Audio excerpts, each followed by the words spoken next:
Doctor साहब, बात यही है कि नौजवान और बच्चे ये भी आजकल हम देख रहे हैं कि इनमें भी डायबिटीज़ बढ़ती जा रही है, तो क्या वजूहत हैं और सिम्टम्स क्या हैं सर? जी, जैसे आपने कहा कि अब से 20-25 साल पहले जब हम diabetes का सोचते थे तो हम बड़ी उम्र के लोगों की बात सोचते थे, मिडिल एज लोगों की। लेकिन अनफॉर्चुनेटली पिछले 20-25 साल में बच्चों में और यंगस्टर्स में यानी कि under the age of 20 diabetes की जो है इंसिडेंस वो बहुत बढ़ता जा रहा है। कि हमारे नाजरीन हमें देख रहे हैं, हम थोड़ा सा उनको एजुकेट भी कर रहे हैं, जो हमारा मकसद है इस शो का, और वो ये है कि ज़ियाबीतस की दो इकसाम हैं। एक होती है टाइप 1 डायबिटीज़ और एक है टाइप 2। जी, टाइप 1 जो है ये 10% लोगों को होती है, यानी कि इसकी जो है मिकदार वो कम है पॉपुलेशन में। इसमें ये होता है कि जिस्म इंसुलिन पैदा करना बंद कर देता है। जो पैंक्रियास या लुबलुबा है जहाँ पे इंसुलिन पैदा होती है, वहाँ पे कुछ ऐसा डैमेज होता है कि इंसुलिन की प्रोडक्शन ख़त्म हो जाती है। तो एक तो बच्चों में ये है, लेकिन इसका इंसिडेंस कोई ख़ास नहीं बढ़ा, ये तकरीबन उतना ही है क्योंकि इसकी कॉजेज जो है वो ऑटो इम्यून है।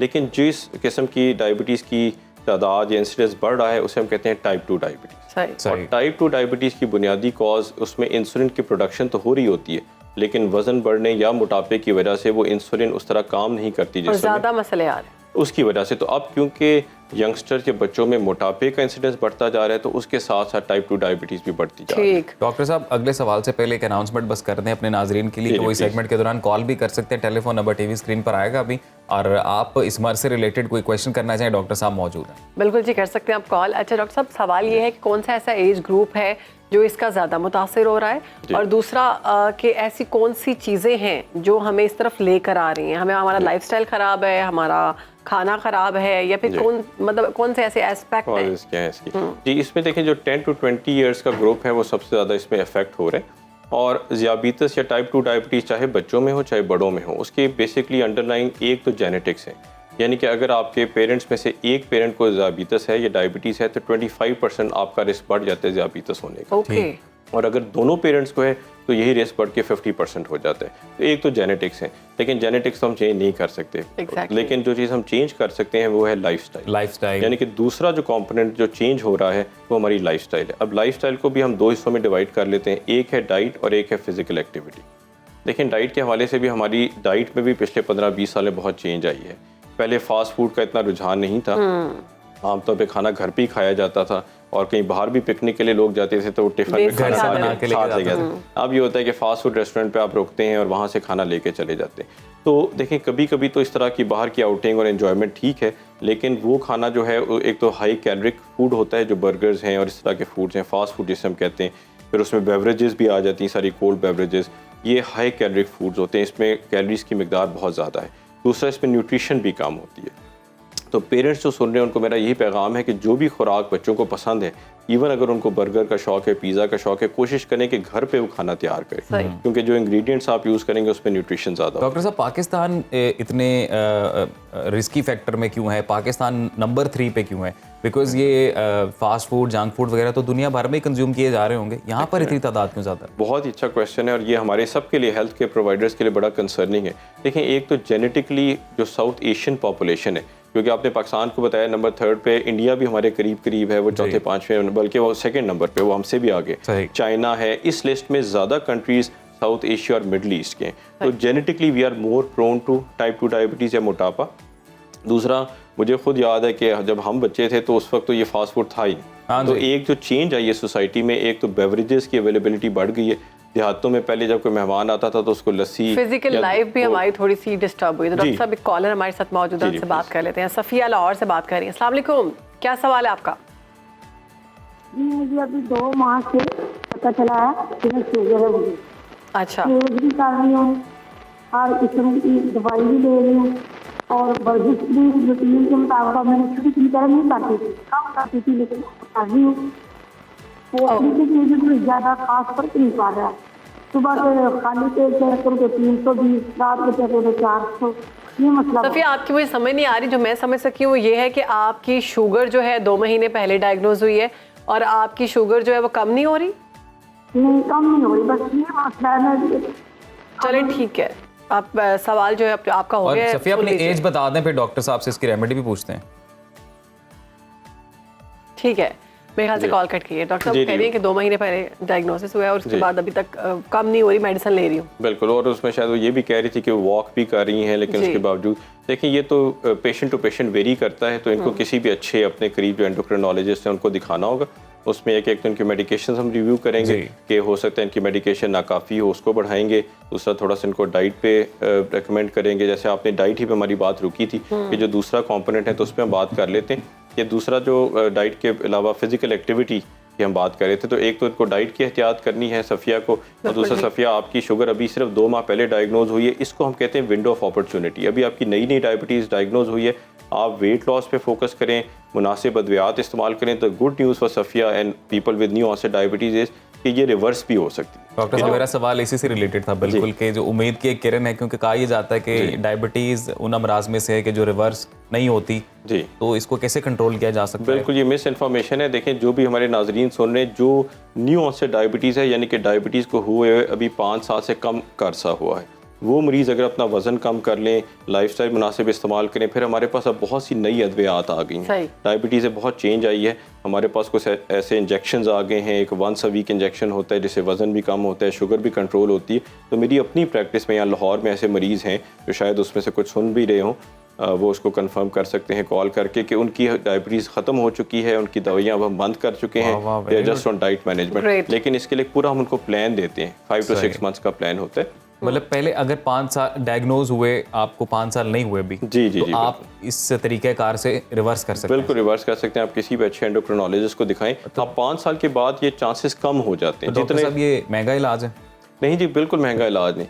इलाज अगर अच्छा किया जाए, अच्छा इलाज कभी भी महंगा नहीं होता अगर आप किसी मुस्तनद डॉक्टर को दिखाएं, लेकिन इसमें पेशेंट की मोटिवेशन बहुत ज़रूरी है। देखिए, डायबिटीज़ ऐसी बीमारी है कि जिसमें मोटिवेशन और पेशेंट की अपनी इन्वॉल्वमेंट, वो पेशेंट जो हमारे पास आते हैं कि मोटिवेटेड हैं कि डॉक्टर साहब हमने इस बीमारी से जो है वो बिल्कुल निजात हासिल करनी, जान छुटानी है, तो उनको फिर मोटिवेशन हम देते हैं कि ठीक है, हम आप वर्क विद अस, आप हमारे साथ काम करें with the right medication and lifestyle modification, इंशाल्लाह आपकी डायबिटीज़ एक रिवर्स और कॉलर हमारे साथ मौजूद है, अजमत लाहौर से ही है। अजमत, अस्सलाम वालेकुम, क्या सवाल है आपका? जी अस्सलाम वालेकुम मैडम। जी वालेकुम सलाम, सवाल क्या है? मैंने डॉक्टर साहब से पूछना था, एक तो मेरा वेट जो है ना लॉस हो रहा है। मुझे तकरीबन कोई 1.5 साल पहले शुगर हुई थी, तो मेरी जो शुगर है वो 180 170 आ रही है फास्टिंग में। ठीक। तो फास्टिंग में मैंने कम करने 180 के लिए- 170? जी जी, तो मैंने कुछ कम करने की कोशिश की थी, लेकिन वो अभी तक वहीं पे ही है। ओके, आपकी एज क्या है? तो जी मेरी 40। 40 आपकी एज है। चलिए ठीक है, आप कोई सवाल पूछना चाहते हैं? जी अजमत साहब, आप क्या इस्तेमाल करें? आप मेडिकेशन ले रहे हैं, इंसुलिन लगा रहे हैं, क्या तरीका इलाज यूज कर नहीं रहे हैं? नहीं, इंसुलिन की तरफ से नहीं मैं आया, सिजियामेट ले रहा हूँ। उससे ये है कि कुछ थोड़ी बहुत कंट्रोल हो जाती है, लेकिन उससे भी इतनी ज्यादा कोई असर नहीं हो रहा। ठीक है, और आप तो वॉक वगैरह करते हैं? जी जी जी, मेरा कोई काम भी फिजिकल है, मैं मैकेनिकल टेक्नीशियन हूँ। अच्छा, माशाल्लाह। तो उसमें हमारी काफी जो है ना वो वर्जिश टाइप तो हो जाती है, उसमें वर्जिश का तो कोई इशू नहीं है। ठीक है, मैं आपको देता हूँ। चलिए ठीक है, आप प्रोग्राम देखिए, आपको आपका बताते हैं कि क्या करना है आपको। एक तो वेरी क्विकली, क्योंकि पेशेंट्स सुन रहे हैं कि शुगर होनी कितनी चाहिए, वो लोग जिनको डायबिटीज़ हो चुकी है, तो फास्टिंग जैसे आपने नोटिस किया 170 to 180, जी। तो टारगेट है 80 to 130। जो अमेरिकन डायबिटीज़ एसोसिएशन है जिसके टारगेट्स हम फॉलो करते हैं, खाली मैदे शुगर 8 से 10 घंटे के फास्ट के बाद 80 से 130, और खाने के 2 घंटे बाद अगर चेक की जाए वो 180 से कम होनी चाहिए। तो Okay. इनके अजमत साहब की भी अभी ये बिल्कुल बेसिक मेडिकेशंस पर हैं, तो इनकी दवाइयाँ एडजस्ट होने वाली हैं और मेडिकेशन हम ऐड करेंगे। इनका जो वज़न कम हो रहा है, ये भी कई दफ़ा एक अलामत हो सकता है अनकंट्रोल डायबिटीज़ का, या सही। वो लोग जिनको नहीं है ज़ियाबीतस, अगर किसी पेशेंट का भी, किसी भी इंसान का वज़न बिला उसकी बगैर कोशिश वजह के- बगैर एफर्ट के हाँ, कम हो रहा है, तो होता this could be a sign of diabetes. अच्छा, ये तो सही। ब्लेसिंग नहीं है? नहीं जी, ये वज़न कम करने का गलत तरीका है, क्योंकि उसमें फिर मसल वेस्टिंग भी हो रही होती है। जब हमारे पास आते हैं न्यू ऑनसेट डायबिटिक्स, तो वो कमज़ोर हो चुके होते हैं, तो वज़न को हमने कम करना है, लेकिन फैट टिश्यू को कम करना है, मसल्स को नहीं। हाँ बिल्कुल ठीक है। सही। अच्छा, ये ग्रुप 1 ग्रुप 2 टाइप भी कहते हैं डायबिटीज की, ये क्या है? जी, जैसे हमने शुरू में भी बात की सॉरी कि डॉक्टर साहब, एक और कॉलर मुदस्सिर साहब हमारे जी, साथ जी, लाहौर जी, से कॉलर हैं। अस्सलाम वालेकुम मुदस्सिर, कहिए क्या सवाल है आपका? जी वालेकुम अस्सलाम। सवाल सर ये है कि 8 साल का बेटा है मेरा, जी। तो उसको शुगर हुई है तकरीबन 1.5 से 2 साल। सही। उसको 4 टाइम इंसुलिन लग रही है, उसके बारे में पूछना था। एक तो ये रिवर्स हो जाए, और दूसरा ये कि इंसुलिन का अगर पीरियड टाइम कम हो जाए, मतलब 4 की जगह 2 टाइम लगे। 4 साल का बेटा है आपका? 8 साल का। जी जी, और कौन सी इंसुलिन लगा रहे हैं मुदस्सिर साहब? रेगुलर जो है। अच्छा जी। अच्छा, आपका बेटा 8 साल का है या 4 साल का है? जी 8 साल का है। 8 साल, ठीक। चलिए आप प्रोग्राम देखें, फिर डॉक्टर साहब बताते हैं। जी, तो इनको जैसे उन्होंने बताया, तो ये टाइप 1 डायबिटीज़ है, जिसके बारे में अभी आपका सवाल जी, भी था। सवाल भी तो उससे टाइप 1 डायबिटीज़ में होता यह है कि अनफॉर्चुनेटली पैंक्रियाज इंसुलिन पैदा करना बंद कर देते हैं। तो इन बच्चों को फिर उम्र भर, ये यकीनन एक चैलेंजिंग सिचुएशन है पेरेंट्स के लिए भी, बच्चों के लिए भी, कि उम्र भर इंसुलिन लगानी पड़ती है। Oh God. इन्होंने सवाल पूछा कि क्या इसकी कोई रिवर्सल है। एज ऑफ टुडे अनफॉर्चुनेटली अभी हमारे पास कुछ ऐसी रिवर्सल का नहीं है। गो कि इस पर बहुत तहकीक हो रही है अमेरिका, क्योंकि आपको पता है कि मैं साल के कुछ महीने अमेरिका में काम करता हूँ, तो हम वहाँ पर उसका हिस्सा हैं, देखते हैं कि बहुत एडवांस रिसर्च हो रही है कि इंशाल्लाह अगले चंद सालों में कोई ना कोई उम्मीद की किरण निकलेगी। लेकिन एज ऑफ टुडे ये बच्चे को जो 4 दफ़ा इंसुलिन लग रही है, इसी को आप कंटिन्यू रखें, क्योंकि टाइप 1 में पेशेंट की शुगर बहुत ब्रिटल होती है, कभी बिल्कुल लो हो जाती है, कभी बहुत ज़्यादा हो 4 जाती है। Times a day.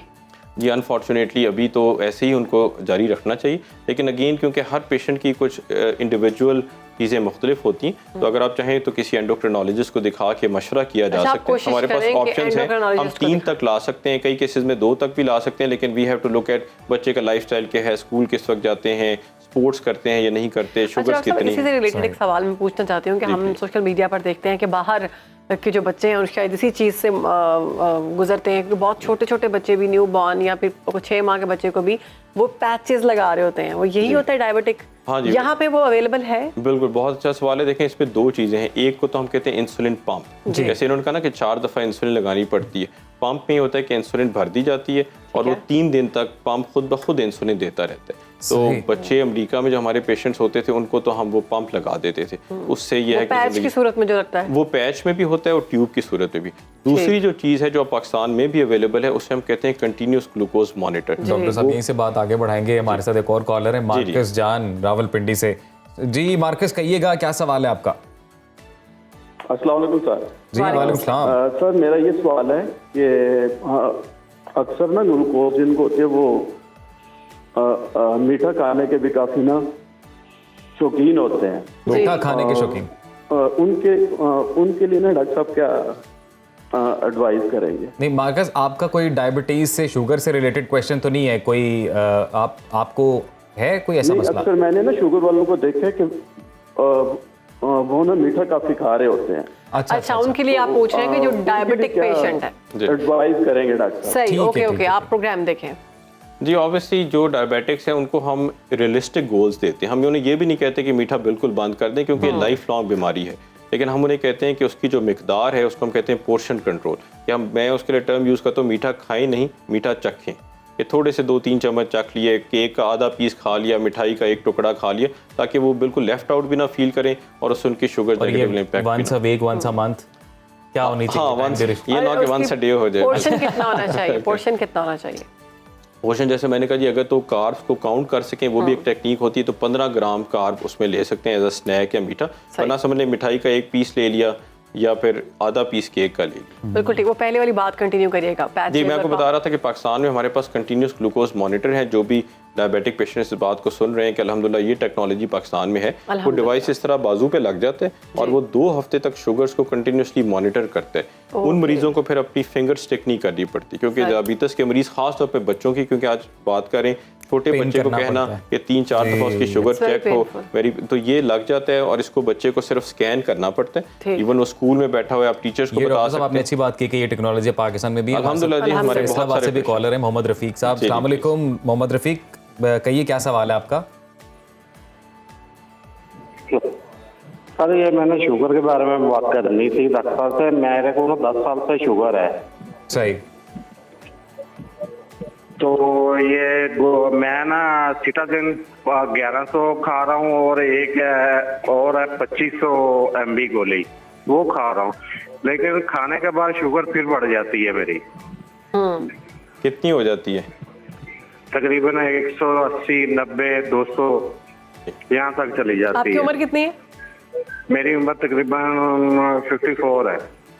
ठीक है, तो आप प्रोग्राम देखिए, आपको बताते हैं। जी, तो इनके लिए भी रिकमेंडेशन ये है कि एक तो वही फिजिकल एक्टिविटी जो हम हर पेशेंट को कहते हैं कि 30 मिनट्स की वॉक, तो इसको भी हम एड्रेस कर लेते हैं कि 150 minutes a week recommended walk है, यानी कि आप 30 मिनट वॉक कर लें हफ्ते के 5 दिन, 2 दिन चाहे ब्रेक ले लें या उसी को आप फैला के 1 हफ्ते पे करें। तो 150 मिनट्स की ब्रिस्क वॉक हफ्ते में 1 दफ़ा करें, खुराक की एहतियात करें और बाकी आप ऑलरेडी 2 मेडिकेशन यूज़ करें, क्योंकि आपको 8-10 साल से डायबिटीज़ है, ये प्रोग्रेस होती है आस्ता आस्ता, तो शायद मेडिकेशन कुछ ऐड करने की ज़रूरत है। तो आप किसी भी मुस्तनद एंडोक्रिनोलॉजिस्ट को दिखा के बिल्कुल किसी मुस्तनद डॉक्टर के पास जाएं। डॉक्टर साहब, हमारा सेगमेंट का वक्त खत्म हो रहा है, तो जाते जाते कोई अहम टिप्स आप शेयर कर दें हमारे साथ, जो लोग हेल्दी रहें और डायबिटीज़ से बचे रहें। जी, एक तो हमें सबको अपनी फ़िज़िकल एक्टिविटी को बढ़ाना है, सेल फोन्स और उस पर अपना वक्त कम गुजारें, पार्क्स में निकलें, वॉक करें, वॉक को अपनी ज़िंदगी का हिस्सा बने। दूसरा, डाइट के बारे में मैं कुरान पाक की एक आयत से इसको एंड करता हूँ। कुरान पाक की सूरह अराफ की आयत नंबर 31 है, तो अल्लाह ताला कहते हैं कुलू वशरबू, खाओ और पियो, वला तुसरिफू, लेकिन इसराफ ना करो, इन्नहु ला युहिब्बुल मुसरफीन। अल्लाह ताला इसराफ करने वालों को पसंद नहीं करते। कि पूरी लाइफ में एक जो बैलेंस या मियाना रवि है उसको अपनाएं, तो उससे इंशाल्लाह हम फिज़िकली भी हेल्दी रहेंगे, मेंटली भी हेल्दी रहेंगे और स्पिरिचुअली भी हेल्दी।